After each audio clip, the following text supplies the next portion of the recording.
இந்த டிஜிட்டல் ஃபார்மேட்ல போகும்போதுங்க ரூ. 70 இருந்தா கூட தங்கம் வாங்கலாம் இல்லையா? அது ஒரு மெயின் மில்லிகிராம் தானே. அதுதானே. அப்ப நமக்கு இந்த மாசம் ரூ. 700 இருக்குன்னா ரூ. 700 வாங்கி வைக்கலாம் இல்லையா? சிறுக அது சேர்ந்து போயிடும். டிஜிட்டல் ஃபார்மேட்டுக்கு போயிட்டோம்னா நமக்கு வந்து ப்ராப்ளம் இருக்காது. அதே மாதிரி சாவரின் கோல்ட் பாண்டும் பாத்தீங்கன்னா நமக்கு வந்துங்க ஒரு அமௌண்ட் போட்டோம்னா 2.5% வட்டி வருதுங்க. ஒரு 8 இயர்ஸ் வரைக்கும் நம்ம வெயிட் பண்ணோம்னா அந்த 2% வருதுங்க. அதுக்கு டாக்ஸ் பெனிஃபிட் எல்லாம் இருக்குதுங்க. டிஜிட்டல் ஃபார்மேட்ல நம்ம போயிட்டோம்னா நமக்கு அந்த பிரச்சனை வராதுன்ற வாங்கணும்னு முடிவு பண்ணா வாங்கிடுறாங்க. கொஞ்சம் இறங்கினா தங்கமே கூடங்க திடீர்னு ஒரு ரூ. 500 இறங்கினா வாங்கலாம்னு நினைப்பாங்க. இவங்க கடைக்கு போகும்போது ரூ. 300 ஏறிட்டு புரியுதுங்களா? அப்போ வாங்கின முதலீடுன்றது வந்து லாங் டைமுங்க. லாங் டைம்ல இருக்கும்போது முன்ன பின்ன இருக்குங்க. அப்போ நீங்க வாங்கணும் முடிவு பண்ணா வாங்கிடுவாங்க. இப்போ நம்ம மியூச்சுவல் ஃபண்ட்லயே கூட சொல்றாங்க.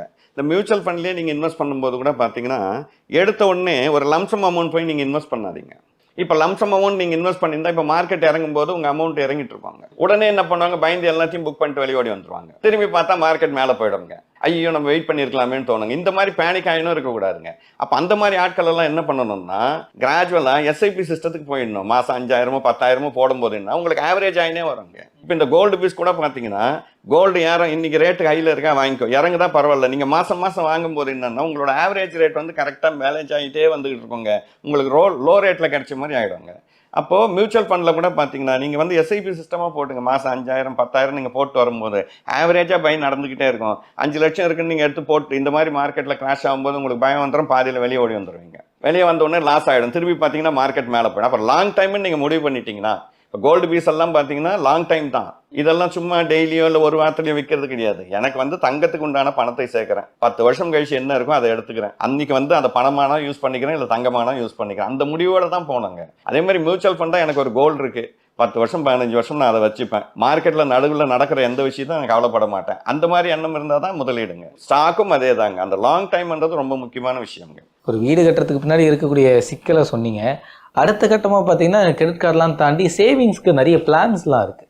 ஸோ இந்த மாதிரி சேர்த்து வைக்கிறதுக்கு இந்தந்த ஸ்கீம்ஸ் வந்து கவர்மெண்ட்டே வந்து ஊக்குவிக்கிறாங்க. உங்களுக்கு தெரிஞ்ச சில ஸ்கீம்ஸ் வந்து மக்களுக்கு சொல்லுவீங்கன்னா அது என்னென்ன ஸ்கீம்? இல்லை, எனக்கு தெரிஞ்சு பார்த்தீங்கன்னா பெஸ்ட்டுங்க சேவிங்ஸில் பார்த்தீங்கன்னா மியூச்சுவல் ஃபண்டு தாங்க. என்னை பொறுத்த வரைக்கும் மியூச்சுவல் ஃபண்ட் இண்டிவிஜுவல் ரிஸ்க் எடுக்கிறதா இருந்தால் ஸ்டாக் தாங்க. ஏன்னாங்க நிறையா இருக்குது. போஸ்ட் ஆஃபீஸில் இருக்குங்க. இப்போ இந்த சாவரின் பாண்டெல்லாம் இருக்குது. அப்புறமா டெஃப் ஃபண்டெல்லாம் இருக்குது. எல்லாமே இருக்குங்க. இப்போ ரிட்டையர்ட் பீப்புள்ஸ் எல்லாம் பார்த்தீங்கன்னா அந்த மாதிரி பாண்டெல்லாம் வாங்கி இன்ட்ரெஸ்ட்டுக்கெல்லாம் எடுத்துக்கலாங்க. நல்ல இன்ட்ரெஸ்ட் போஸ்ட் ஆஃபீஸில் கிடைக்கிறத விட பேங்க்கில் கிடைக்கிறத விட அந்த மாதிரி பாண்டெல்லாம் வாங்கும்போது இன்னும் கொஞ்சம் கூடுதலாக கூட இன்ட்ரெஸ்ட் கிடைக்குதுங்க. ஏஜை வந்து நம்ம கேல்குலேட் பண்ணிக்கணுங்க.